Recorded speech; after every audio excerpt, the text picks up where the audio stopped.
जी, तो ये एक्सरसाइज हम कर रहे हैं chapter 1 chemistry new syllabus for class 9। तो उसकी हम चैप्टर 1 की एक्सरसाइज के क्वेश्चन नंबर 2 कर लिया था। अब क्वेश्चन नंबर 3 को देखते हैं। Constructed response questions.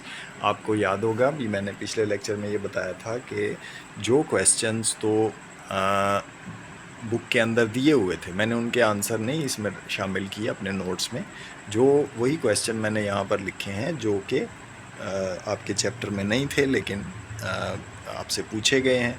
तो ये मैंने कुछ मवाद इकट्ठा किया है और इसमें से आप देख लें कि आपको आपसे आपकी दिलचस्पी और आपकी जो आप आसानी से याद कर सकते हो, थोड़ा सा ज़्यादा ही लगेगा आपको, तो इसको आप कर लें। मैंने कोशिश की है कि मुख्तसर बनाने की, लेकिन बाज़ जगहों पे ज़रा तफसील ज़्यादा देनी पड़ती है।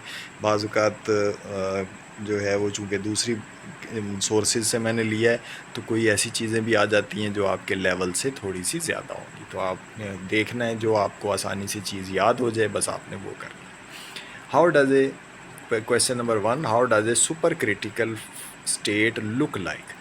तो सुपर क्रिटिकल स्टेट होती किस तरह की है, तो ये इसका आंसर है। इट इज़ ए क्लाउडी और मिल्की अपीयरेंस इट हैज़।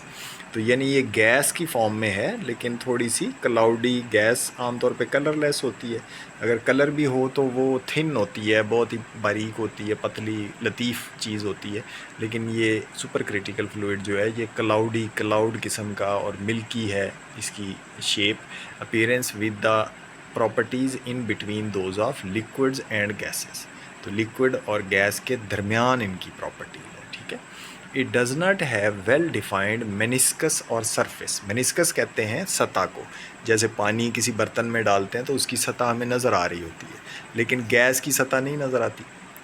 इसी तरह से सुपर क्रिटिकल फ्लूइड की भी जो मेनिस्कस है, जो सतह है, वो हमें नज़र नहीं आती। तो ये इसका मुख्तसर सा जवाब था। दूसरा है in what way A plasma is created in a fluorescent tube.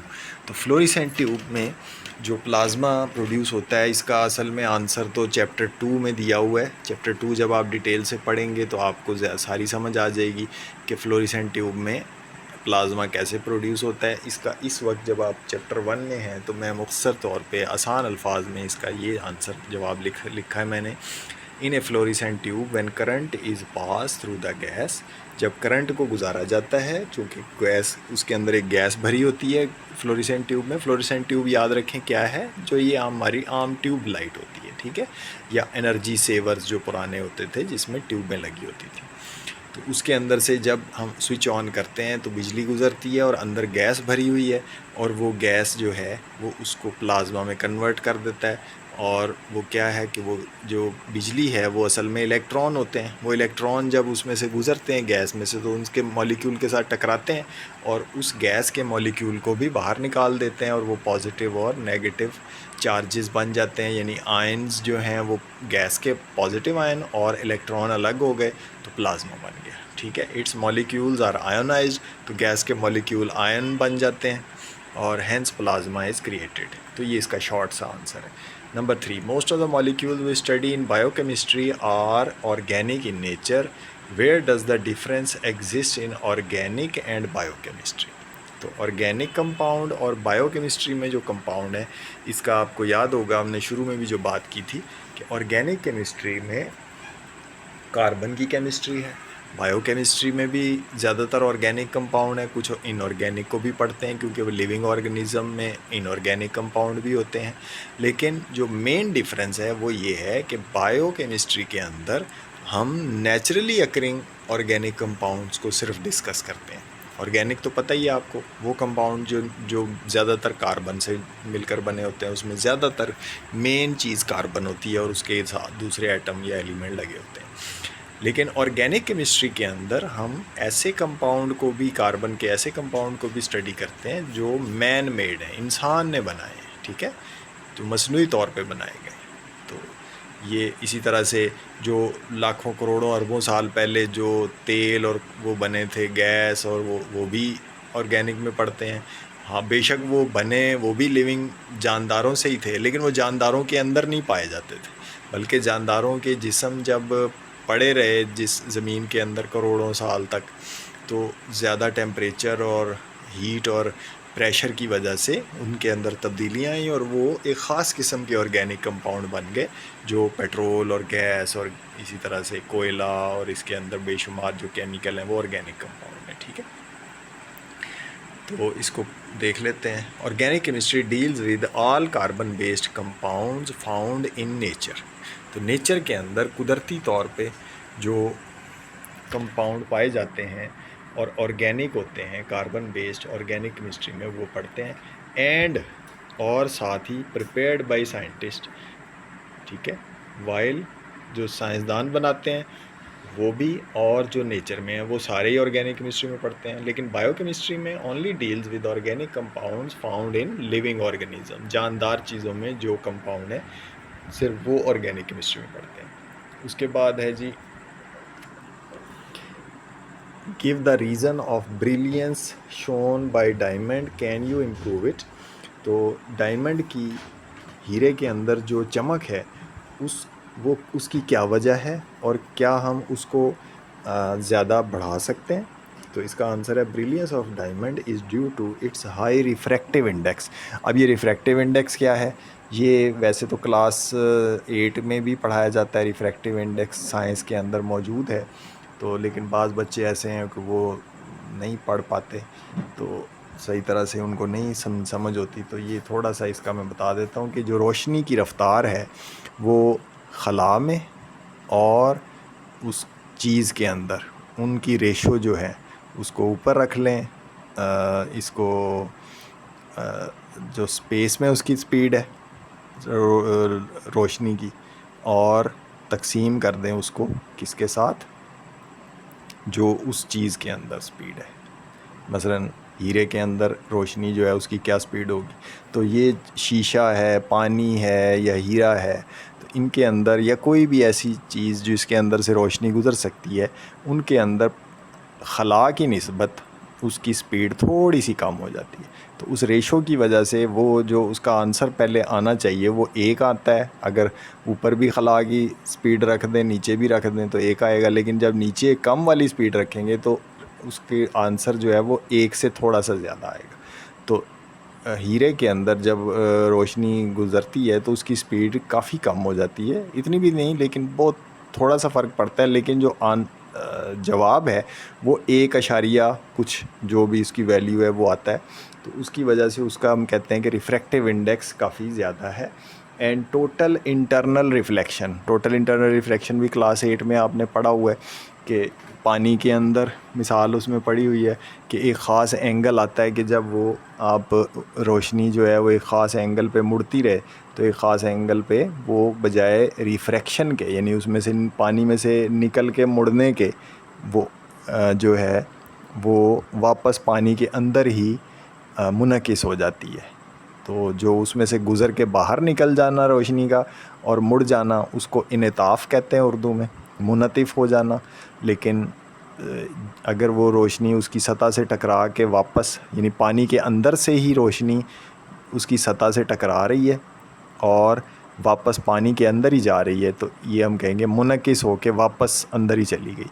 तो हीरे के अंदर भी इसी तरह से वो कहते हैं कि रोशनी जो है वो उसकी सतह से अंदर ही एक दफ़ा जब दाखिल हो जाती है तो उसकी सतह से अंदर ही अंदर टकरा के अंदर ही घूमती रहती है काफ़ी देर तक। तो उसकी वजह से भी हीरा जो है वो ज़्यादा रोशन और चमकदार नज़र आता है। अब इसको बढ़ा कैसे सकते हैं, which means light is slowed down. जो रोशनी है वो हीरे के अंदर जब दाखिल होती है तो वो उसकी स्पीड कम हो जाती है, बेंट, और फिर वो मुड़ भी जाती है, एंड ट्रैप्ड इनसाइड, और अंदर जो है वो कैद हो जाती है, काफ़ी देर तक उसके अंदर ही रहती है, इस वजह से उसकी चमक पैदा होती है। Its brilliance can be increased by cutting the diamond and at perfectly equal angle and polishing its faces. तो इसकी चमक जो है मज़ीद कैसे बढ़ाई जा सकती है कि इसको जो है वो कट करते हैं और इसके जो सतह है उसको अच्छे तरीके से पॉलिश किया जाता है।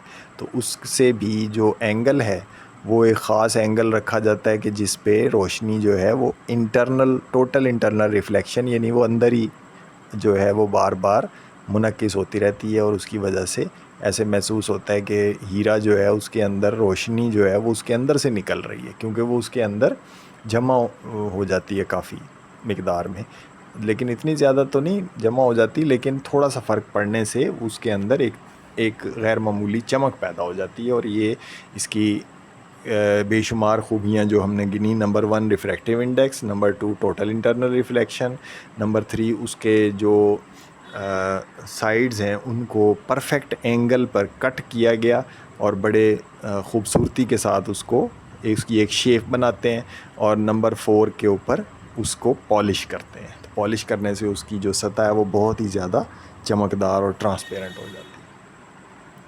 तो ये तो हो गई बात चौथे क्वेश्चन की। पांचवा क्वेश्चन है जी, explain the dissolution of sodium chloride in water. नमक को पानी में हल करना है, उसको कैसे आप वजाहत करेंगे? ये आपने सॉल्युबिलिटी पढ़ लिया है, तो उसी की बेस पर आपने इसको एक्सप्लेन करना है। Aldous the quantity of sodium chloride soluble in water is not very much. याद रखें, नमक की मिकदार पानी में हल होने की बहुत ही कम है, इतनी ज़्यादा नहीं है। दूसरे कंपाउंड इससे चीनी इसके मुकाबले में बहुत ज़्यादा हल हो जाती है, लेकिन नमक जो है वो थोड़ा होता है। दूसरी बात ये है, the difference in solubility at 0 degree and 100 degrees Celsius is also very low. यानी बर्फ़ अगर पानी में है, यानी उसका टेम्परेचर बिल्कुल ज़ीरो है, उसमें नमक डालें तो उसमें भी तकरीबन उतनी ही मिकदार में हल होगा, और उबलते हुए पानी में नमक डालें तो उसमें और ज़ीरो में आप देखें 3 से 4 ग्राम का फ़र्क है। तो इसका मतलब हुआ, और आपने ग्राफ भी देखा होगा, जो सोडियम क्लोराइड का ग्राफ था उसकी लाइन बिल्कुल तकरीबन सीधी थी, हॉरिजॉन्टल थी, जिसे हम कहते हैं कि वो थी इंग्लिश में तो हॉरिजॉन्टल कहते हैं, यानी एक होता है अमूदी होता है खड़ा हुआ बिल्कुल 90 के एंगल पे, और दूसरा होता है उफ़की यानी बिल्कुल लेटा हुआ। तो उसकी लाइन बिल्कुल सीधी है, थोड़ी सी ज़रा सी आगे से उठी हुई है, यानी वही 3-4 ग्राम की वजह से तो 100 डिग्री सेल्सियस पर इतना एक फ़र्क पड़ जाता है। तो this is due to almost no effect of temperature on solubility of NaCl in water. तो इसकी वजह यही है कि उसके ऊपर टेम्परेचर का कोई फ़र्क नहीं पड़ता, बहुत ही मामूली फ़र्क पड़ता है। तो ये इतनी सी बात थी इसकी कि इसमें हल इस तरह से हो जाता है। क्वेश्चन नंबर 6 है जी, why do different compounds have different सॉल्युबिलिटीज़।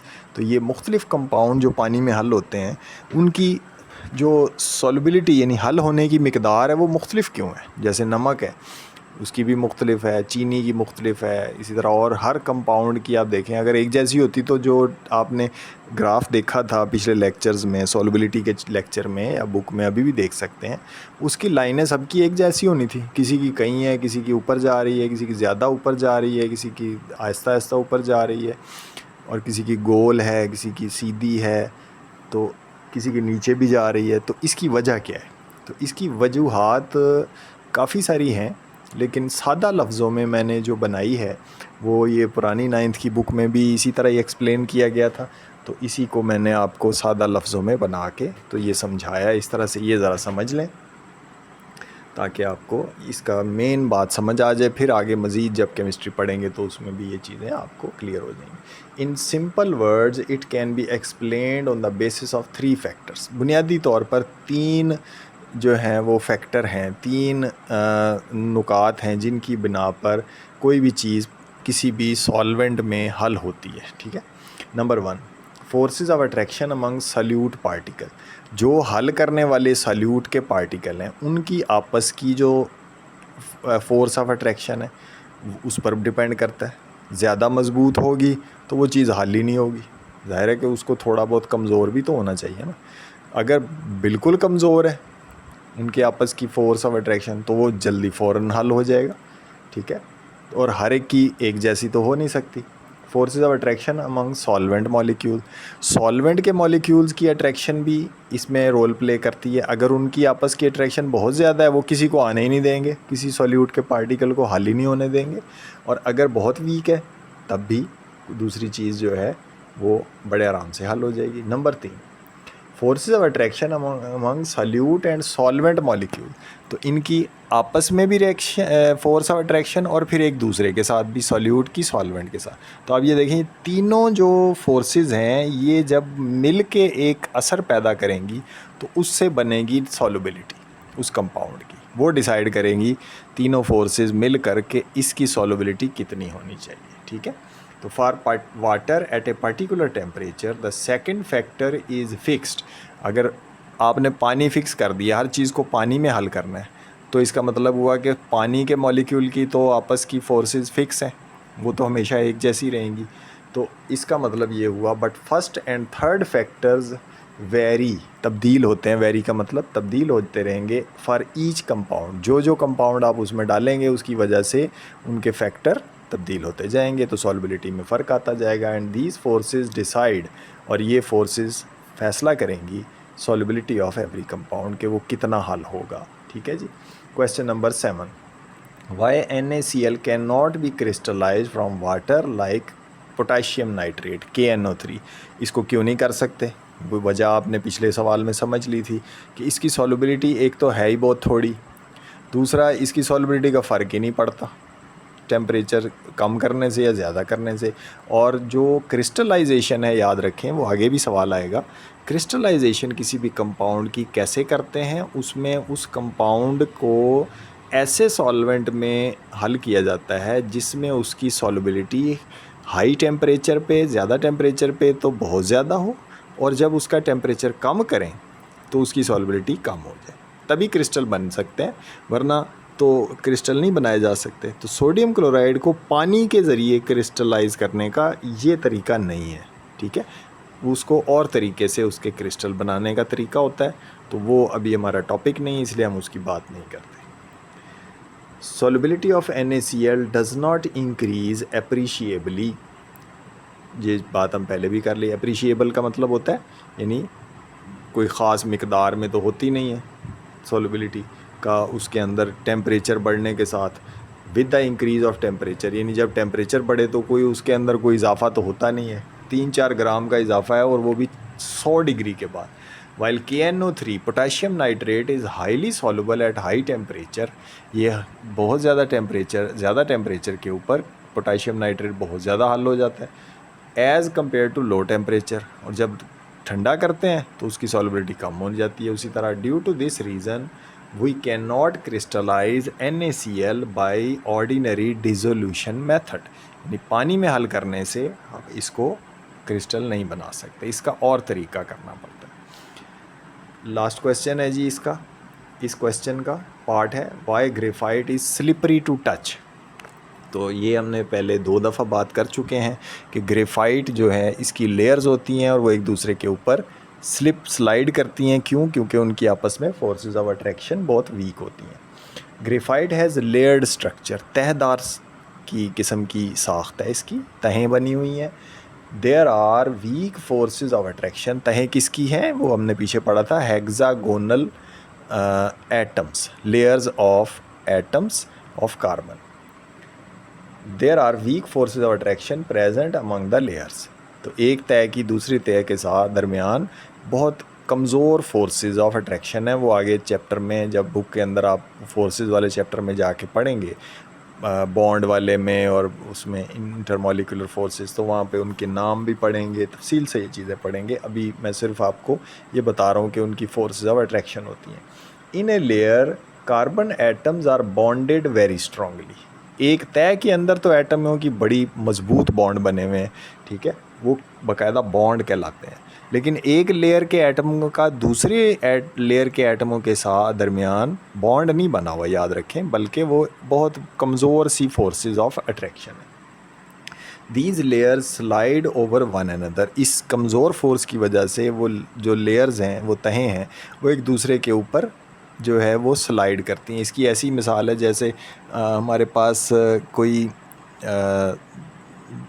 बिल्कुल प्लेन किस्म के शीशे पड़े हों एक दूसरे के ऊपर, शीशे की स्लाइड्स या मार्बल की स्लाइड्स पड़ी हों एक दूसरे के ऊपर, ठीक है, जो बहुत ही प्लेन सरफेस हो जिनकी, ठीक है, तो उनको जब हम ज़रा सा हिलाते हैं तो आप देखें कि वो जो है एक दूसरे के ऊपर स्लाइड करते हैं, लकड़ी भी बाज़ अगर बहुत प्लेन, बहुत हमवार सतह की लकड़ियाँ एक दूसरे के ऊपर रखी हों, शीट्स वगैरह, तो वो एक दूसरे के ऊपर वो स्लाइड करती हैं। तो ग्रेफाइट भी बिल्कुल इसी तरह से उसकी लेयर्स स्लाइड करती हैं। इसी वजह से जब ग्रेफाइट को हम टच करते हैं हाथ से तो हमें ऐसे लगता है कि ये जो है वो कोई चिकनी चीज़ को हमने टच कर लिया। हालांकि हमारे हाथ उस तरह चिकने नहीं होते, लेकिन हमें महसूस होता है कि ये चीज़ जो है वो फिसलवां है, फिसलनी है। उसके बाद है due to this graphite is used as a dry lubricant. तो ग्रेफाइट को लुब्रिकेंट के तौर पे इस्तेमाल करते हैं, और ऐसा लुब्रिकेंट जो ख़राब नहीं करता, ड्राई है बिल्कुल, उसको जैसे ऑयल जो है वो चीज़ों के साथ चिपक जाता है, ये नहीं चिपकेगा, ठीक है। और उसका दूसरा फ़ायदा ये भी है कि जो आम ऑयल है, आम ग्रीज़ है, आम मोबिल ऑयल है, जिसको लुब्रिकेशन के लिए इस्तेमाल करते हैं ताकि जो है वो मोशन जो है हरकत बहुत स्मूथ हो जाए और तेज़ हो जाए, जैसे साइकिल और गाड़ियों और इनके पहियों के अंदर बॉल बेयरिंग इस्तेमाल करते हैं और उसके अंदर ग्रीज लगाते हैं।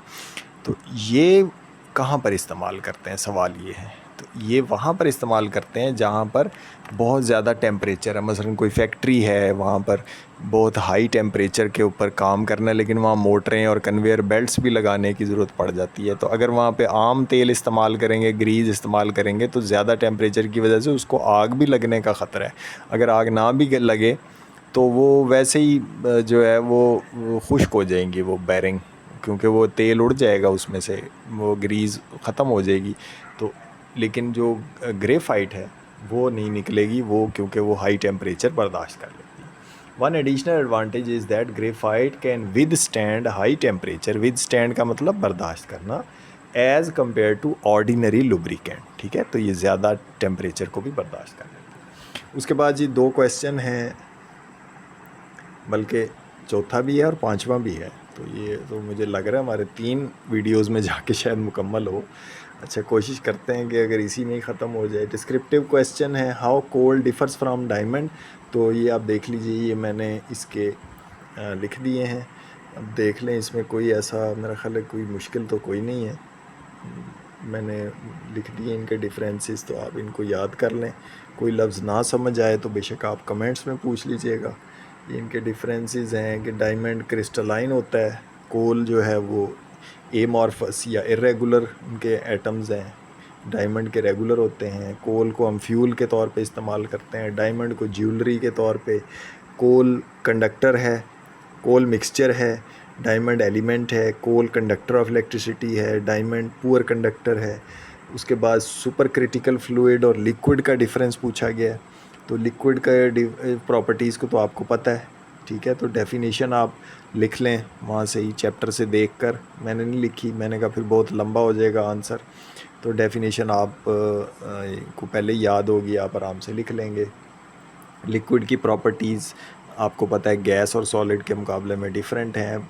सुपर क्रिटिकल की प्रॉपर्टीज़ को भी आपने पढ़ा हुआ है, तो आप ये लिख लें यहाँ पर। वैसे भी आपको पहले से भी पता होंगी चीज़ें। लिक्विड की डेंसिटी हाई है, सुपर क्रिटिकल की गैस की तरह से लो होती है। और उनकी शक्ल कैसे है, डेंस क्लाउडी अपीयरेंस होती है गैस की। सुपर क्रिटिकल फ्लूइड को ग्रीन केमिस्ट्री में इस्तेमाल करते हैं। अब ये ग्रीन केमिस्ट्री क्या है, हो सकता है आप में से बाज़ बच्चों को ग्रीन केमिस्ट्री का ना पता हो। तो याद रखें कि ऐसी केमिस्ट्री जो माहौल दोस्त हो, माहौल को नुकसान ना पहुंचाए बल्कि माहौल का हिस्सा बन जाए, माहौल को फ़ायदा पहुंचाए, ऐसी केमिस्ट्री जो है वो काफ़ी सालों से साइंटिस्ट के दरमियान वो कोशिश कर रहे हैं, रिसर्च कर रहे हैं, और उनकी आपस में यही कोशिश है कि हम ऐसी केमिस्ट्री बनाएं जो माहौल को नुकसान ना पहुंचाए। क्योंकि माजी में बहुत सारे और अभी भी सनतों में बहुत सारे ऐसे केमिकल हैं जो माहौल को नुकसान पहुंचा रहे हैं, लेकिन मजबूरी है क्योंकि वो इंडस्ट्रियां रुक जाएंगी अगर उसके बग़ैर। तो लेकिन साइंसदान जो है वो कोशिश कर रहे हैं कि ऐसे केमिकल बनाएं कि वो उनकी जगह जो पॉइजनस जहरीले केमिकल हैं, माहौल को नुकसान उनकी जगह पर वो काम करें और उनसे अच्छा करें। तो ये सुपर क्रिटिकल फ्लूइड उसमें इस्तेमाल होता है। लिक्विड को कंप्रेस नहीं किया जा सकता, सुपर क्रिटिकल फ्लूइड चूँकि गैस लाइक है, कंप्रेस हो जाता है। Question number 5, how does solubility of solute change with increase in temperature. तो ये इससे मिलता जुलता क्वेश्चन पहले भी आया था, तो इसको भी देख लें। As temperature increases the kinetic energy of the molecules increases. तो काइनेटिक एनर्जी के इंक्रीज़ होने से तो उसका डिसोल्यूशन सॉल्युबिलिटी का प्रोसेस जो है वो तेज़ हो जाता है। Solvent molecules move faster and break the solid particles easily. Solvent के मॉलिक्यूल तेज़ी से अमल करेंगे, सॉल्यूट के पार्टिकल भी तेज़ी से हल हो जाएंगे। और इसके बरक्स जो गैसेज हैं, on the other hand high temperature gives gas molecules more energy to escape from liquid. तो गैसेज जो हैं वो तो हल होने की बजाय बाहर निकल जाएंगे, उनका उल्टा असर होगा। ठीक है, तो गैस जो है वो ज़्यादातर ठंडे लिक्विड्स में, ठंडे सॉल्वेंट्स में डिज़ोल्व होती है। Question number 5, what type of movements जो हैं वो लिक्विड और गैस के मॉलिक्यूल्स की मूवमेंट होती है। तो याद रखें, मॉलिक्यूल्स की मूवमेंट्स जो हैं वो अगर उसको क्लासीफाई करें, उसकी ग्रुप्स में डिवाइड करें तो 3 किस्म के होते हैं। एक है वाइब्रेशनल मोशन, जैसे टू एंड फ्रो मोशन, यानी जैसे कोई झूला झूलते हैं, या आपने पेंडुलम क्लॉक देखा होगा, दाएं से बाएं हरकत कर रहा है लेकिन वो अपनी जगह नहीं छोड़ती चीज़। तो मॉलिक्यूल भी वाइब्रेट भी करते हैं, रोटेट भी करते हैं, यानी वो घूमते भी हैं। और ट्रांसलेटरी का मोशन का मतलब होता है कि वो अपनी एक जगह से दूसरी जगह तक ट्रैवल करके चले जाते हैं। सॉलिड के पार्टिकल याद रखें, मॉलिक्यूल अपनी जगह नहीं छोड़ते, वो नहीं जाते। गैस और लिक्विड के मॉलिक्यूल अपनी जगह छोड़ के एक जगह से दूसरी जगह चले जाते हैं। नंबर 6, ऑर्गेनिक और इनऑर्गेनिक केमिस्ट्री के एरियाज़ को जो है वो मैंने तलाश किया है। तो ये आप देख लें कि ये वैसे तो कई जगहों पे ओवरलैप भी करते हैं, ये ज़्यादातर शोबाजात जो हैं आगे जाके मिक्स हो जाते हैं। तो कई शोबे जो हैं वो एक ही सब्जेक्ट को डिस्कस कर रहे होते हैं, लेकिन फिर भी अगर हम इनको मोटे तौर पे डिवाइड करें तो आप देखें कि ऑर्गेनिक केमिस्ट्री में फार्मास्यूटिकल यानी अद्वियात का जिक्र होता है, प्लास्टिक हैं, रबड़ हैं, पॉलीमर हैं जो मसनूई तौर पे बनाए जाते हैं, बायो मालिक्यूल यानी और बायो केमिस्ट्री सारी उसी के अंदर आ गई, एग्रो केमिकल्स यानी ज़रात के मॉलिक्यूल हैं, फूड इंडस्ट्री में बेशुमार केमिकल हैं, प्रिजर्वेटिव्स हैं, इसी तरह से फ्लेवर्स हैं, एनवायरनमेंट माहौल की स्टडी में भी ऑर्गेनिक केमिस्ट्री का बड़ा हाथ है, कॉस्मेटिक्स जो ये बेशुमार केमिकल्स इस्तेमाल होते हैं जो कॉस्मेटिक्स में इस्तेमाल होते हैं, एनर्जी है। इनऑर्गेनिक केमिस्ट्री में भी मटेरियल साइंस, मटेरियल मुख्तलिफ़ किस्म के मटेरियल बनाए जाते हैं, उनकी अपनी प्रॉपर्टी है, पिगमेंट्स एंड डाइज़ बनाई जाती हैं, कंस्ट्रक्शन के अंदर बहुत सारे केमिकल इस्तेमाल होते हैं, आजकल जदीद तरीन नैनो टेक्नोलॉजी है, स्पेस के अंदर इस्तेमाल है, माहौल में भी इसका भी इस्तेमाल है, इनऑर्गेनिक का भी, सेंसर्स बनाए जाते हैं, और मेडिकल साइंस में भी ऑर्गेनिक का भी और इनऑर्गेनिक दोनों केमिस्ट्रीज़ का ताल्लुक़ है। उसके बाद है इन्वेस्टिगेटिव क्वेश्चंस। तो ये थोड़े से ज़रा डिटेल में है, चूँकि वो उन्होंने क्वेश्चन ही ऐसे पूछे थे इसलिए अब मजबूरी थी, मैंने बना दिया, आप इसका शॉर्ट कर सकते हैं। मैंने इसलिए आपको मवाद फराहम कर दिया है ताकि आपको तैयारी करने में, क्वेश्चन बनाने में मुश्किल ना हो। इसमें से आप इजीली याद कर सकते हैं, आप अपने नोट्स ले सकते हैं। ठीक है, तो उन्होंने कहा है जी कि पोटाशियम नाइट्रेट से क्रिस्टलाइजेशन के ज़रिए हम क्रिस्टल हासिल करते हैं, तो उसका पूरा प्रोसीजर बता दें। तो मैंने उसका प्रोसीजर सारा लिख दिया। प्रिंसिपल वो क्रिस्टलाइजेशन का है, वही प्रिंसिपल है कि जी हम ऐसा सॉल्वेंट चूज़ करते हैं जिसकी प्रॉपर्टी क्या हो कि उसके अंदर जिसके क्रिस्टल बनाने हैं जिस कंपाउंड के, वो ज़्यादा टेम्परेचर में उसमें ज़्यादा हल हो और कम टेम्परेचर पे थोड़ा हल हो। तो इम्प्योरिटीज़ जो हैं वो सॉल्वेंट ऐसा चूज़ किया जाता है जिसके अंदर इम्प्योरिटीज़ यानी जो उसकी मिलावट है वो उसके अंदर हल रहे और वो क्रिस्टल के साथ हमें उसके साथ ना आ जाए बल्कि उससे अलग हो जाए। वो उसके अंदर हल रहे, क्रिस्टल अलग हो जाएगा, नीचे बैठ जाएगा, तो या वो उसके अंदर बैठ जाएगा या वो उसके अंदर ही रहेगा हलशुदा, या वो हल ही नहीं होगा और वो नीचे बैठ जाएगा, तो फ़िल्टर से अलग हो जाएगा फ़िल्टर करने से। ये इसका प्रिंसिपल होता है, इसका असूल है क्रिस्टलाइजेशन का। उसके बाद स्टेप्स हैं। तो प्योर उसमें क्रिस्टलाइजेशन के 2 मकासद होते हैं। एक है कि हमने उसको क्रिस्टल की फॉर्म में हासिल किया, दूसरा ये कि खालिस हो गया, वो उसमें से इम्प्योरिटीज़ निकल गई। तो सबसे पहले उसका हॉट सोल्यूशन बनाते हैं, यानी उसका सैचुरेटेड सोल्यूशन बनाते हैं, और उसे सुपर सैचुरेटेड भी कहते हैं। जब वो ज़्यादा टेम्परेचर पे उसको हल किया जाता है तो वो हम हल करते जाते हैं, एक टाइम आता है कि वो हल नहीं होता तो हम कहते हैं ये सैचुरेटेड सॉल्यूशन बन गया, ठीक है। उसके बाद अभी वो गर्म ही है तो आपने उसको क्या करना है, उसमें हिदायत भी दी हुई है कि ज़्यादा गर्म नहीं करना, अगर आप ज़्यादा करेंगे तो वो जो है पानी उड़ जाएगा, वो बिल्कुल ही खुश्क हो जाएगा, फिर क्रिस्टल नहीं आपको मिल सकेंगे, आपको फिर वापस साल्ट ही मिलेगा, इम्प्योरिटीज़ भी उसी के अंदर ही होंगे। और दूसरा ये कि सॉल्वेंट या पानी आपने थोड़ी मिकदार में लेना है, लेकिन फिर ज़्यादा बॉयल नहीं करना। उसके बाद गरम गरम हालत में ही उसको फ़िल्टर करना है ताकि उसके अंदर से इम्प्योरिटीज़ और डस्ट वगैरह, रेत, कोई भी चीज़ है वो अलग हो जाए। उसके बाद उसको आपने फ़िल्टर करने के बाद this removes insoluble impurities, sand, dust etcetera. Use pre heated apparatus, यानी जो अपरेटस आप यूज़ करें वो ठंडा नहीं होना चाहिए। ख़ास तौर पे सर्दियों में ये मसला होता है कि जब आप फ़िल्टर कर रहे हैं तो अगर आपकी फ़नल, फ़िल्टर पेपर और वो सारी फ्लास्क वगैरह ठंडे हैं, बीकर, तो वो फ़ौरन ठंडा होके वो आपके फ़िल्टर करते करते ही उसी में ही जमना शुरू हो जाएगा। तो आपने उसको पहले फ़िल्टर करके इम्प्योरिटीज़ को अलग कर लेना है और उसके लिए आप कोशिश करें कि गर्म यूज़ करें। तो उसमें बेशुमार किस्म के अपरेटस होते हैं, गर्म ख़ुद भी किया जा सकता है उसके ऊपर फ्लेम के साथ डायरेक्ट भी, और बाज़ के अंदर गर्म पानी का कनेक्शन दिया होता है, वो उसको गर्म रखता है उनको, फ्लास्क को और फ़नल को। तो उसके बाद जब वो फ़िल्टर हो गया, साफ़ हालत में हमें सॉल्यूशन मिल गया, अब आपने उसको ठंडा करना है। Allow the hot filtrate to cool slowly at room temperature. Room temperature पे आहिस्ता आहिस्ता जब वो ठंडा होगा तो क्रिस्टल बनना शुरू हो जाएंगे। उनको आइस बाथ में रखें तो वो क्रिस्टल आपको बहुत अच्छी किस्म के क्वालिटी के हासिल हो जाएंगे। उसके बाद है कि आपने उसको will not form KNO3 will not form crystal as solubility decreases with cooling, तो विल फॉर्म क्रिस्टल्स, तो ठंडे करने से क्रिस्टल हमें हासिल हो जाएंगे। Most soluble impurities remain in the cold solution, ये बात हम कर चुके हैं। तो जो पीछे पानी बचता है उसको मदर लीकर कहते हैं और उसके अंदर इम्प्योरिटीज़ बच जाती हैं। उसके बाद है filtration of the crystal. Crystals को जो है उनको भी फ़िल्टर करेंगे ताकि जो उसके अंदर ऊपर, जो उसके ऊपर सतह के ऊपर कुछ लगा भी हुआ है क्रिस्टल का, वो भी अलग हो जाएगा। फ़िल्टर पेपर के एक नया फ़िल्टर पेपर लेंगे, साफ़ फ़िल्टर पेपर, जब उसमें से सॉल्यूशन पास करेंगे फ़िल्टर क्रिस्टल्स ऊपर रह जाएंगे और मदर लीकर जिसमें इम्प्योरिटीज़ हैं वो उसमें से पास होके नीचे चला जाएगा। उसके बाद वॉशिंग भी कर लें थोड़ी सी उसी सॉल्वेंट से, जो साफ़ सॉल्वेंट उसी तरह का, मतलब पानी है तो साफ़ पानी ले लें, वही वाला पानी नहीं लेंगे क्योंकि उसमें तो इम्प्योरिटीज़ हैं। साफ़ पानी से उसको थोड़ा सा साफ़ कर लें, या जिस सॉल्वेंट से आपने उसको बनाया था वही सॉल्वेंट लेके, तो फ़र्ज़ करें वो एसीटोन, आपने एसीटोन में क्रिस्टल बनाए थे तो एसीटोन खालिस लेकर उससे थोड़ा सा उसको साफ़ कर लें, या अल्कोहल है या जो भी वाटर में उसमें बनाया तो वाटर से कर लें।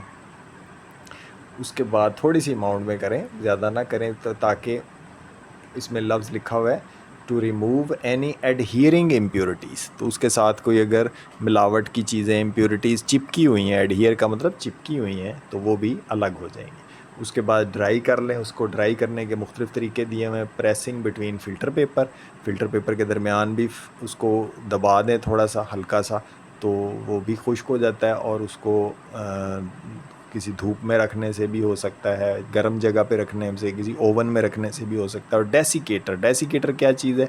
ये एक शीशे का मर्तबान होता है जिसके अंदर ऐसे केमिकल नीचे पड़े होते हैं जो कि मॉइस्चर को एब्ज़ॉर्ब करते हैं, नमी को जज़्ब कर लेते हैं। जैसे फ्रिज के अंदर भी जो है वो हम सोडा रखते हैं या कुछ ऐसे डिओडोराइज़र रखते हैं, वो भी उनका मकसद भी ये होता है कि वो जो स्मेल्स हैं मुख्तलिफ़ किस्म की उनको जज़्ब कर लेते हैं।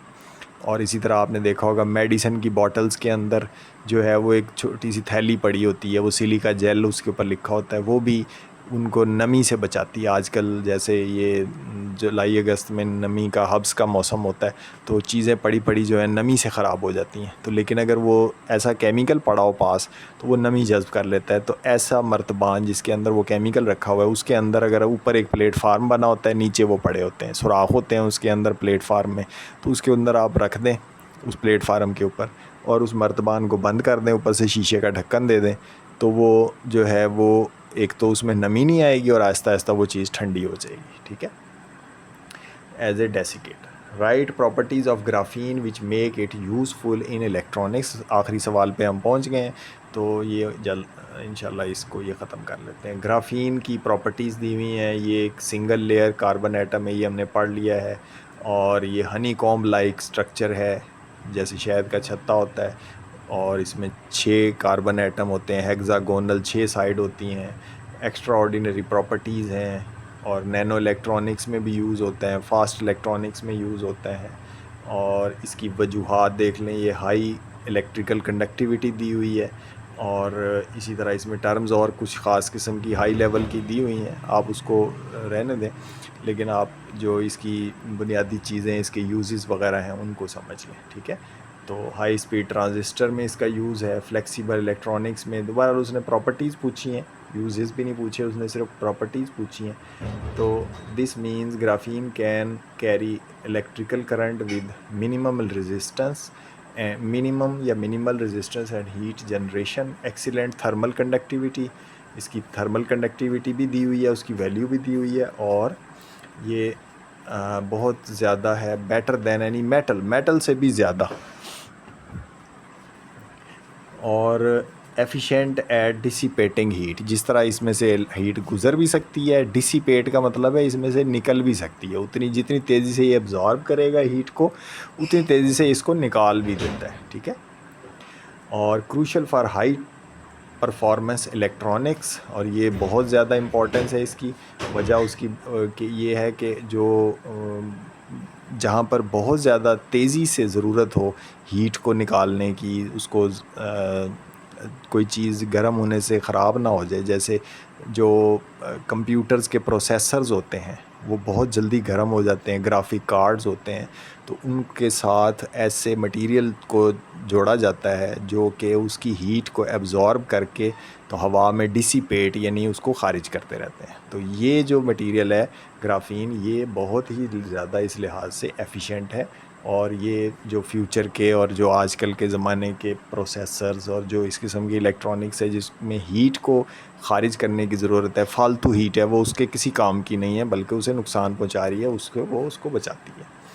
उसके बाद है इसकी एटॉमिक थिकनेस, एक एटम की थिक होती है, और 2D मटेरियल है, यानी 2 डायमेंशनल, ये बात हम कर चुके हैं। फ्लेक्सिबल है और नैनो स्केल है।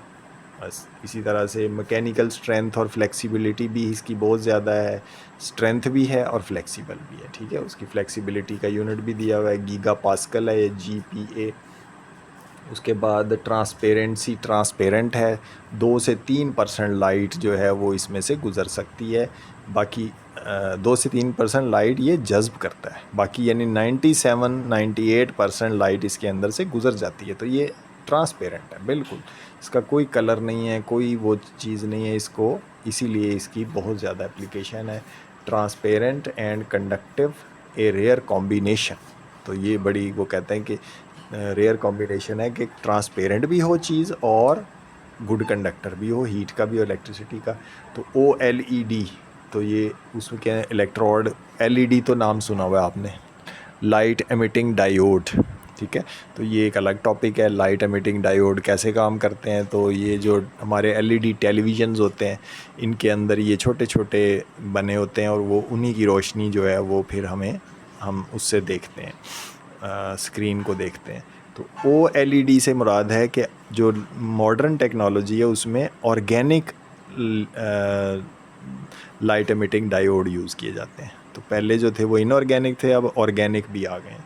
और इसी तरह से सोलर सेल्स और टच स्क्रीन्स में भी इसका, ग्राफीन का बहुत ज़्यादा काम फ्यूचर में भी आ रहा है और अभी भी है, शुरू हो गया है।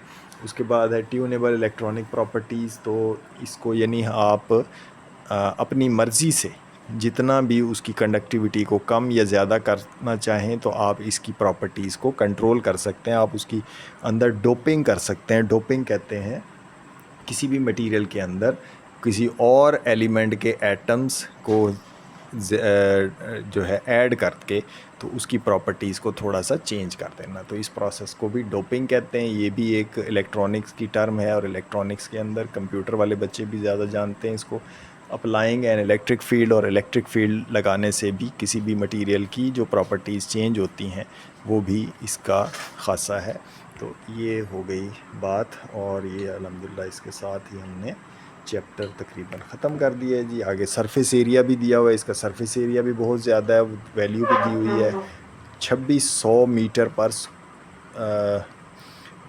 मीटर स्क्वायर के हिसाब से ग्रेटर दैन एरिया इसका 1 ग्राम का, यानी 1 ग्राम ग्राफीन हो तो उसका एरिया 2600 मीटर से भी ज़्यादा इसका एरिया होता है।